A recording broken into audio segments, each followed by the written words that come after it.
So there's a lot of debate on this, but it's my name is Kendall Alue. Alue. I've gotten Alua, I've gotten Aloha, I've gotten Ilu, I've gotten Ilu. I guess those were the same thing. No. People call me K-Swizz, they call me Swizz. It's whatever you're comfortable with. Kendall. I've been fake rapping for a very long time. And, I'd argue even in college I was still kind of fake rapping. That started off high school. I just liked rap. I liked hip-hop. I thought it was fun to, do creative types of things. So I made a couple music videos when I was in high school. But they were very, poorly done. Just terrible. They're not even on the internet anymore because that's how bad they were. And I would do these raps and I would kind of parody myself because I knew I wasn't that good of a rapper. So it'd kind of be like a meta thing where I'm rapping, acting like I'm a good rapper, but I'm parodying myself because I'm not a good rapper or anything. It was a lot of Will Smith-esque kind of raps. And then I got to college. I decided to make a rap song with my roommate. It was a hit. It's called The Return. If you're ever on SoundCloud or anything like that. And that kind of really got me into, okay, I'm gonna do a little bit more of this. I still wasn't serious at that point at all. But that was the first time I was like, wow, I really had a great time with this. I'm gonna consistently write raps sometimes, and I can make a decent song, even though it wasn't good. It was not a good song. But then I met Ben and Attrition, and we kind of shared the same love of rap and hip hop. And I remember Ben wasn't that serious at the time, and neither was Attrition. But what happened was we started going to the studio, and then before we knew it, we had a mixtape. And it was from that mixtape that we were like, wow, we're really liking what we're doing. I think Ben, Chief Wicked, is super lyrical, really introspective, really just powerful wordplay, punchlines. Attrition, he's a storyteller. He tells really vivid, funny, sad, really emotional thing. I think he's really much about his aesthetic in terms of the way he goes about doing things. He does, and he's a producer, which is huge, right? He's producing everything that he's putting out there. That's a talent that I don't have, Chief doesn't have, or anything. And that was really key when we were starting up recording, because he would be essentially our engineer. He would be the person who's recording us and putting these together for us. My thing, I think I'm about aesthetics too, about invoking emotion, depending on the content of the song. Yeah. I think I do make bangers, I do make shit that bangs in the whip. But it's not really about necessarily a message, in the same way. Okay, well, why taking a gap year? U Chicago's a rough place. You kind of figure it out and then you get better at school. And it's I could have gone straight through, but I knew if I took one more year, I'd have an extra year of experience on my resume, I'd have an extra year of grades, I'd be less stressed out about the application process. So I just felt like it was a good move for me. It's a different ball game.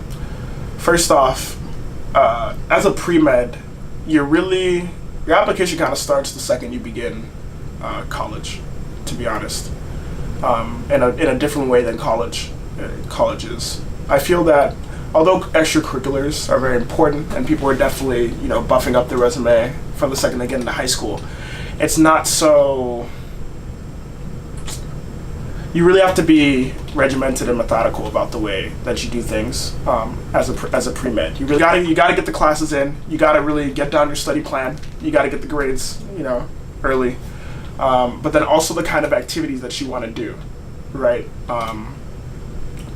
It's not so much like a checkbox, because I don't feel like I did that or anything. But you do need to show some type of commitment to medicine in some way or another. Yes, it was pre-health exchange, but I founded an organization called U8, United Against Inequities in Disease, and then I did a lot of research and I did volunteering here and there and things like that. It's just a lot more serious. You're really building yourself as a candidate. You're trying to cultivate experiences and trying to really question why medicine in the way that you don't really have to for college. College is just, you're a smart kid and you do some things you don't have to know your major necessarily or anything like that. When you're applying to med school, you really need to know, okay, why am I applying to med school? Why am I not doing an MPH? Why am I not becoming a nurse? And then what am I trying to get out of this med school? Yeah, I mean, it's not like a one origin thing, but it really stems from the idea of health disparities. I felt like I wasn't excited by medicine until I really internalized what health disparities were, or even got to know about health disparities. I never heard the term until I became a sophomore at the University of Chicago. And a friend of mine came to me and he talked about this organization that he wanted to build, and he wanted me to help be one of the founders on it. And that was the UAID thing that I was talking about, United Against Inequities in Disease. And I was really blown away with the process that UAID was going to use. It was going to be students doing their own research, picking something to help out in the community from a disease perspective, or like a health perspective, I'll say. And then partnering with a community organization to help carry out a community-based project in which you're trying to reduce the prevalence of said disease or lifestyle choice, whatever, in the community. And I thought that was really cool because it was just something different than what I'd ever seen. There was a lot of space to innovate, but I guess that was a long-winded way of me saying that, okay, so I got involved in this organization. Health disparities were at the core of it, health disparities, health inequities. And when I started going to these types of communities and really starting to talk to these types of people and really realize how systematically these people have worser health outcomes just due to their surroundings, things like social determinants of health, like education, what kind of grocery stores you have in your communities, etc. These people were being subjected to lower health outcomes. And then I started to realize how that kind of penetrates every aspect of your life. And from there, I was like, health is a way to give opportunity to communities that would otherwise be robbed of that opportunity. And I think that's all people really want. People want the autonomy to be able to try and make their own decisions. But if you're sick all the time, if you have a lot of these health complications, it's gonna hurt you in your job, it's gonna hurt you in your education, and it's gonna hurt you in just your general quality of life. And you're gonna be able to strive that much less than other people that already have way more than you. So that was it for me, just trying to kind of close the gap, because I think health is so fundamental to how well you're going to be able to do in your life. And I felt like this was a great way to help out people like that. I thought doctors had a great role. And in terms of things we did with UAID, yeah, we hosted a public health case competition with Accenture. That was super cool. They were a lot of help. They provided judges. Boot students came over. They helped us out with judging as well. And the project that we were trying to do was how to reduce obesity in the Woodlawn area. And people came up, like people from all different walks of life. It was not pre-meds at all, honestly. Just came and gave their take on how to improve health in their communities. And just even from the research they did and from the types of ways they attacked the problems really helped me in forming, I think, the way I'm going to do things in the future and the perspectives I'm going to look at things in the future. And I think UAID really helped me think of health in an interdisciplinary way, because while it was a health organization, it wasn't a pre-med organization or anything. We had a lot of different people from different backgrounds in statistics or history, geography, public policy, and all these perspectives really inform the way I want to be a physician, because I think if you just look at it through the one lens, through your one discipline, you're doing a disservice to the patient.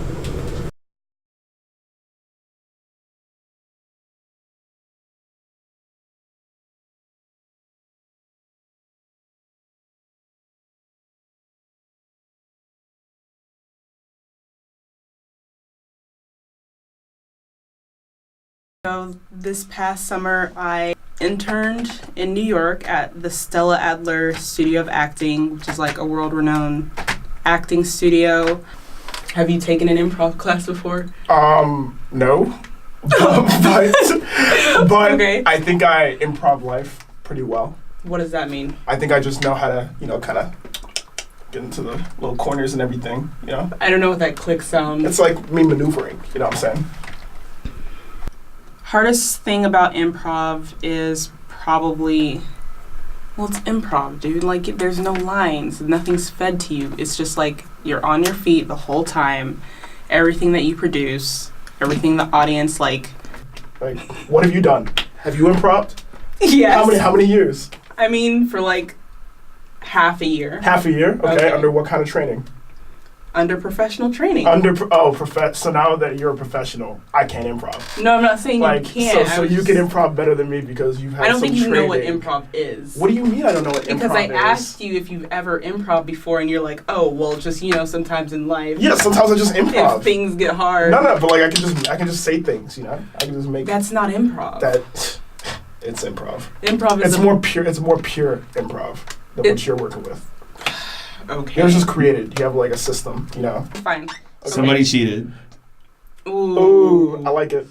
Of course you do. What do you mean? Of course I do. I'm just saying you're very dramatic. Black men don't cheat. Okay. I've never met have you met a black man that cheats? Like Come one on. black man. What do you mean, come on? Yes. Do you know one personally? I'm not talking sure. about some like bullshit Kevin Hart thing. Have you met a black man that cheats? I've never met one. I don't know a single black man that cheated. Have you asked? Huh? Have you asked? Why would I ask if he cheated? I mean, like, if you know...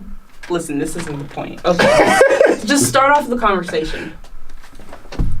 Why are you knocking? Because I came to your place. We're sitting right here. No, I came to your place. Okay. Who is it? It's Kendall. I just texted you. Okay, come in.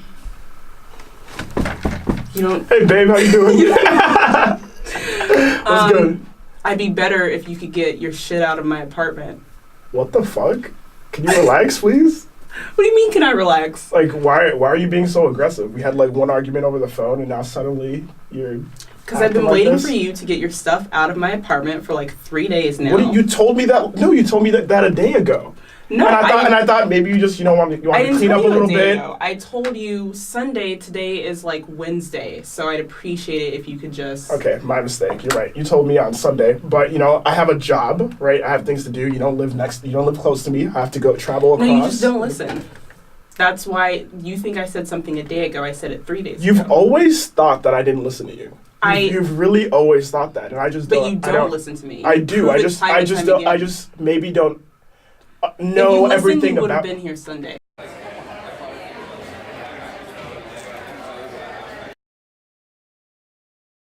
right, hi everybody. This is the 4.7%. We're back. We've been working really hard this whole summer on our new show and also our new online platform. It's going to be great. It's going to have a lot of contributors with things in videos, some articles, and just other types of content. And we're really trying to capture unique perspectives and unique experiences on this. We haven't been live during the summer, but a lot of shit happened. So much happened. Exactly. Let's give the summer rundown. Yeah. So how this is going to work is, just going to name a topic. You give a short rundown of on your thoughts. We'll go around. Everyone give their short spiel, and then we'll keep it rolling. Okay. All right, you guys ready? Yeah. All right. First topic. Eminem's freestyle. Trash. What's trash about it? It was very okay. Let me backtrack a little bit. I think it's fine that he had that content. Great. I obviously agree with him. Great. I think I liked his emotion on it, but bars, like just from like a rapping perspective, it was a lot of corny stuff. So I just wasn't impressed. And I'm impressed that it was a freestyle. Like that's cool that he was able to do that for like 4 minutes just off the dome. But if I'm actually analyzing his punchlines, it wasn't that good. You up? I don't think it matters that it's like corny. Like I've been seeing all this debate on Twitter, and I went to this like talk with Vince Staples the other night at like MCA, and it's kind of been blowing up online that he like, I guess I didn't consider it like him calling out Eminem and saying it wasn't like, or just like trash talking him, but like a lot of his like white fan base is like, I guess offended or just didn't like that take for obvious reasons. I think the point is just like the subject matter and the content.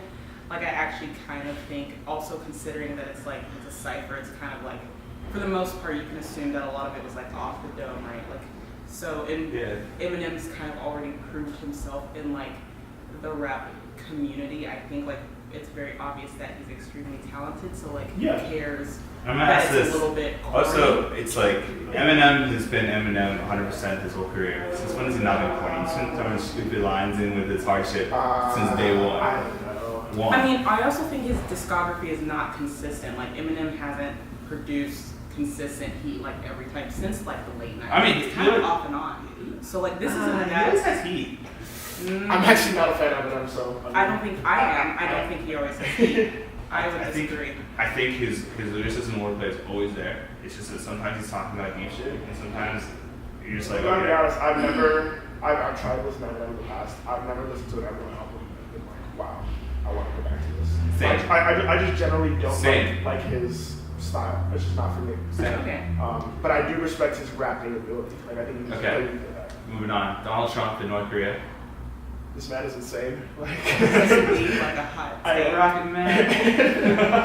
yeah, I just don't understand. Yo, I just love that. Twitter diplomacy. I don't know where I saw it. I think it was on Twitter, but it's like this one, like where they zoom in on like the Zimbabwe, delegates at the UN conference, and they're all just like, it's like can't handle inflation, but understands Yeah. the gravity of Trump. I don't know what you think. I mean, I don't really care about Trump. I'm kind of past the point of being like. North Korea though? The North- She'd be like no airtime. I mean, yeah, it's like, what's the point in giving it like the time of day? To be honest, we know like the guy's he's kind of an idiot. Like, excuse my language, I guess. Trump or Kim Jong-un? Trump definitely. I actually the don't other think. guy. I don't think Kim Jong Un's an I don't think he- idiot. I don't I think think he he's knows dumb at exactly all. what he's doing. He's like, let me play with this guy. You know, I it's mean, like. he's definitely very calculated. I just don't really have time for Mhm. either of them, but especially like our current. It's like when Curry sees that big man switched on to him, he's just like, let me play with him. Dance on him. Yeah, let me dance on him. Step back. Yeah. Run All away right, before it goes in. segue into that most exciting NBA team. I can start with this one. Okay. Alright, so we all know like the Thunder, what they did. It's great.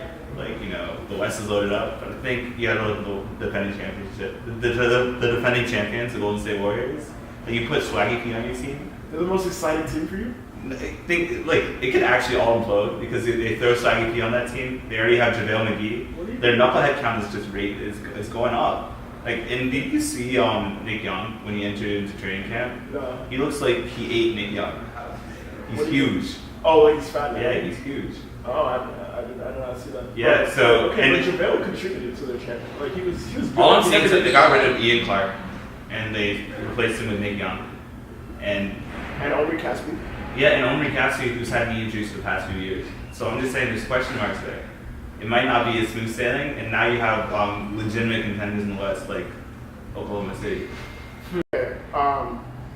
So I think I want to say Thunder. I really like what they did. I don't know if they're gonna win, but I think I like their energy.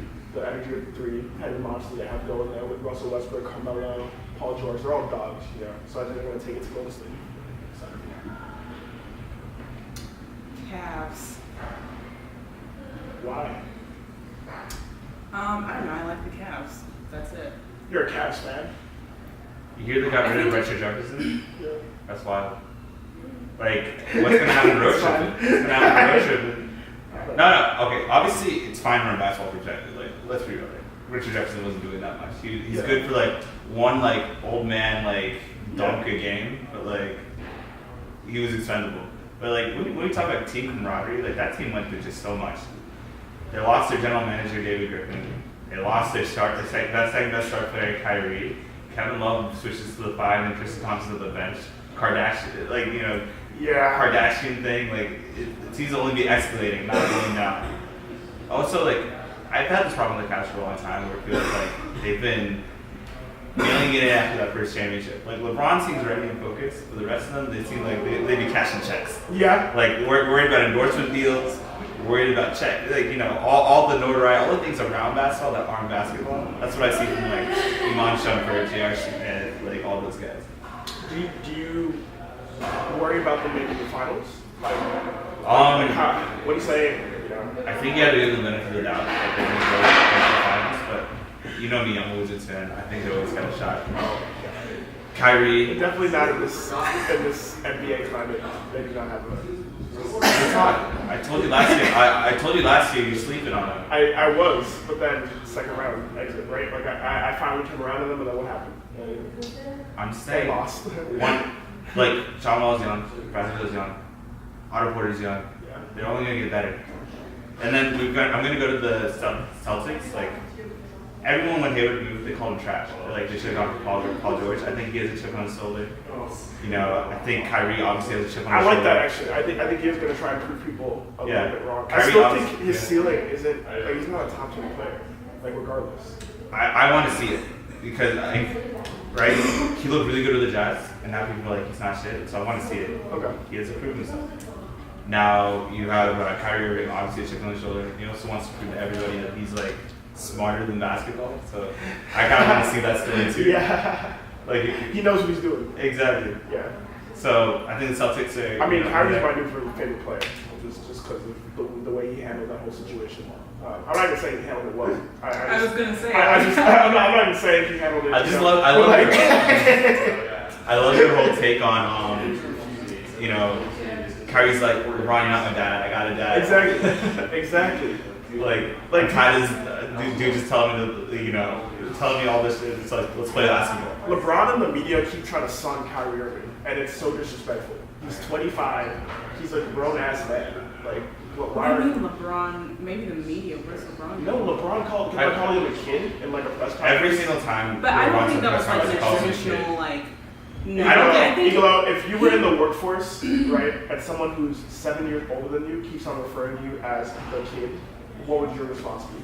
Also, if you've been I a don't think 6-year that'd be veteran, angry. if you've been a 6-year 25. veteran, What do you mean? You're 25. And do you really think that? Well, I mean, wasn't LeBron's? I'm not saying it was like a mentorship kind of role, but like. See, everyone says that, but like, is Kyrie is- that what it was? I don't know. all I know is that Kyrie be hitting those big shots that LeBron needed. So how come he's a kid? I don't think he was intentionally like condescending. He said it like 4 times. Yo, I don't think it was intentional condescension, but I do think that. I wish you could play the clip. I think no. Yo, I don't think it's intentional, but I think that he felt some type of way. Who? Kyrie felt some type of way about LeBron calling him that. Like, there's a message sent, but there's a message received. It's different. You really think it was innocent on LeBron's part? No. I mean, he's very passive. I think LeBron knows that he's the best person in the world, and so he expects his guys to fall in line. And everyone else is content with the checks, so they don't care. Kyrie cares. I mean, I don't know. All right, next topic. Best rap group today. I'm not gonna pretend to be Amigos. like a huge Migos fan. Yeah. I like Migos, but I've also started listening to them super recently. You should So I don't get know- Ben's take on this. Yeah, so I don't know the Yeah. history of Migos. I feel like Takeoff is a little bit expendable.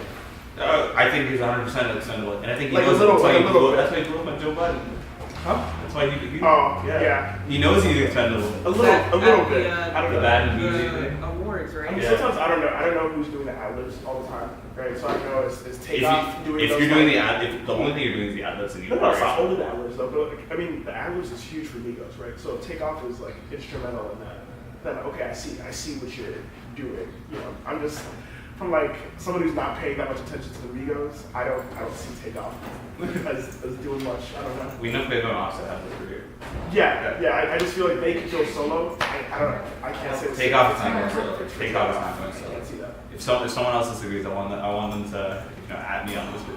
Like, I just don't think Takeoff is a I don't solo. know. I think it's worth looking into. I think we should maybe have a.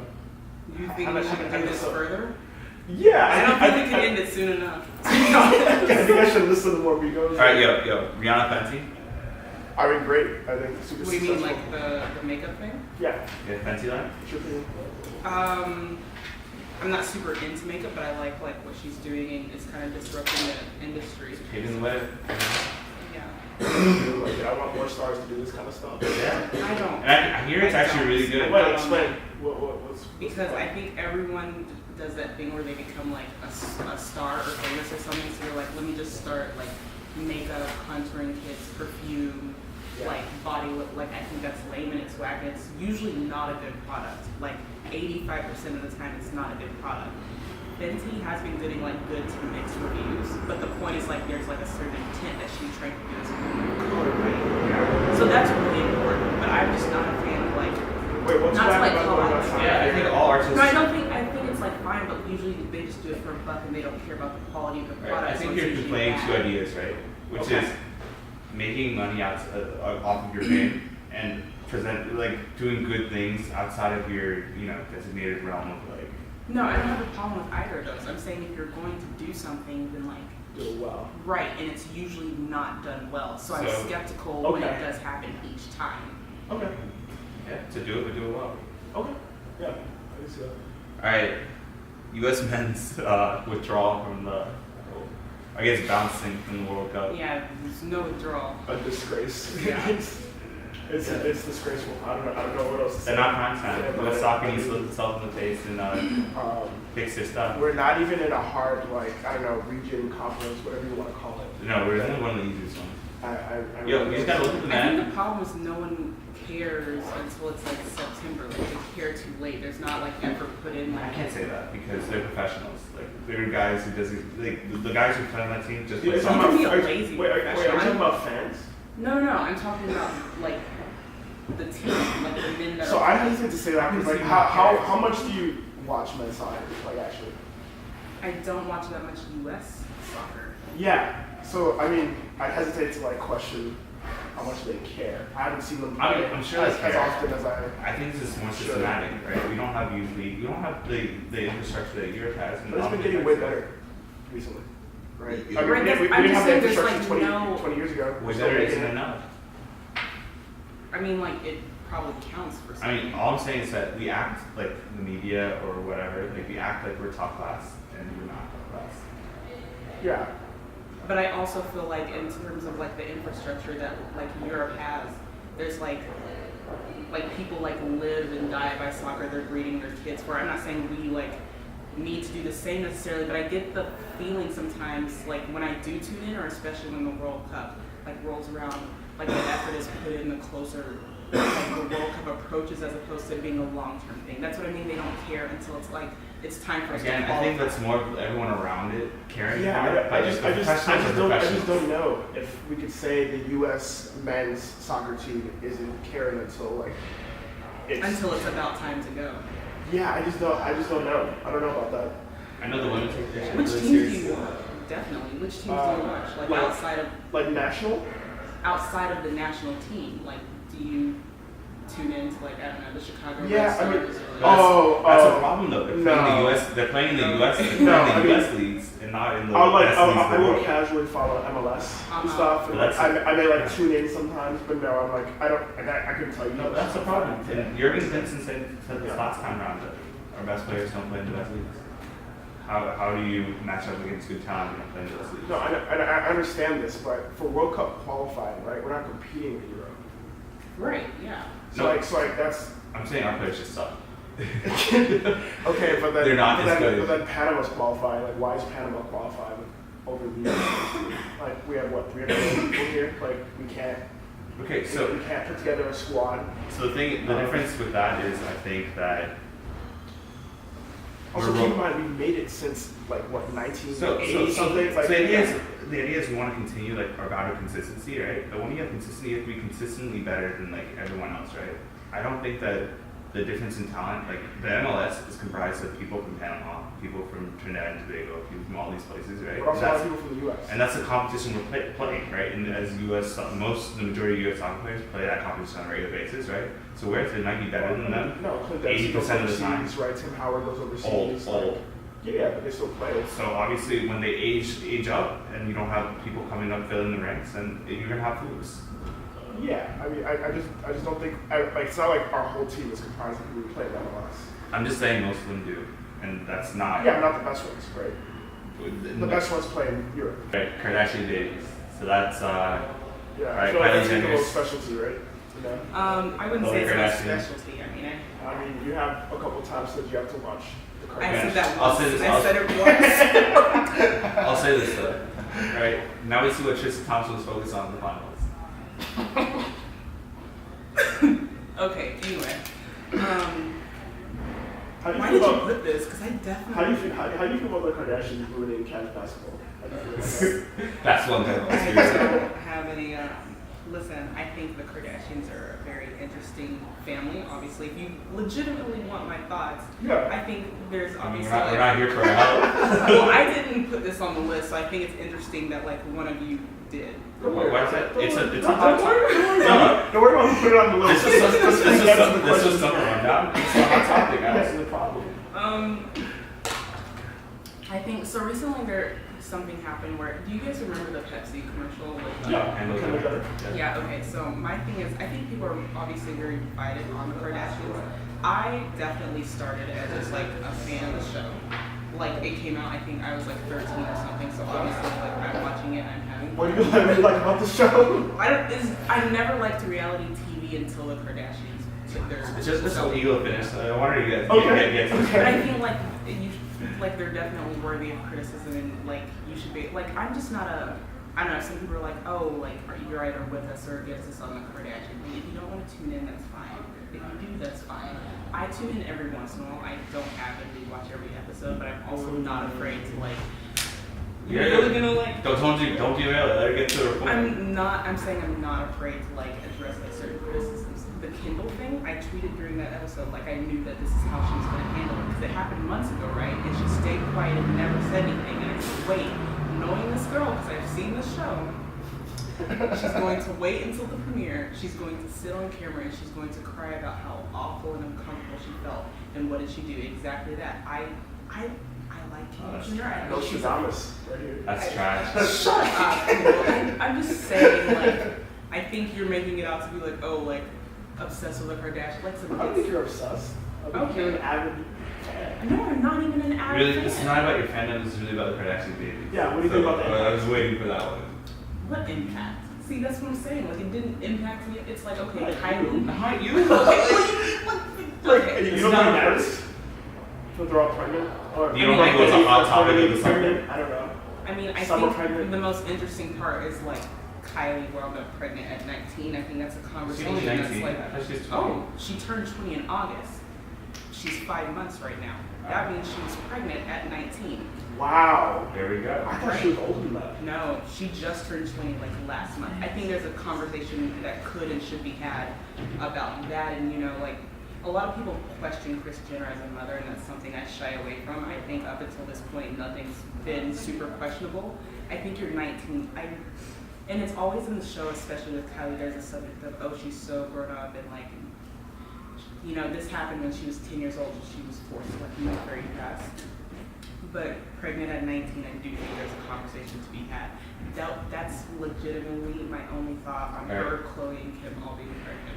I'm kind of mad I wasn't chosen as Kim's surrogate. That's fine. Did you reply? Or I never saw an application. they rejected mine? I don't know why. I can't. All right, different reality television family. Ball in the Family, the show. Ball Thoughts? I haven't seen the show. Wait a second, you guys didn't give your thoughts on the Kardashian? I I think it's got really, no I think thoughts. it's really Other than- basketball. Yeah, cat. Yeah. Are you serious? Yeah, I've never watched the show. That's Never my watched the only show. take. Like, anyway, Ball in the Family. I love it. It's a masterpiece. Do you watch the show? I watch the show Is every it single real? one. You're probably the one person I know that's been like, I thought that was I a joke. love the show. I mean, it's funny. Like, Okay, I'll look into it. I have no idea. family's ridiculous. I mean, I like the family. Yeah, they're getting the bread. They're cashing in. Like, I Lonzo's think, gonna be a really bad rookie, especially on defense. So, Who's gonna be a bad rookie? I'd say bad NBA player eventually. He might end up being an All of Fame, but he won't be a good rookie. He will not be. What does that mean?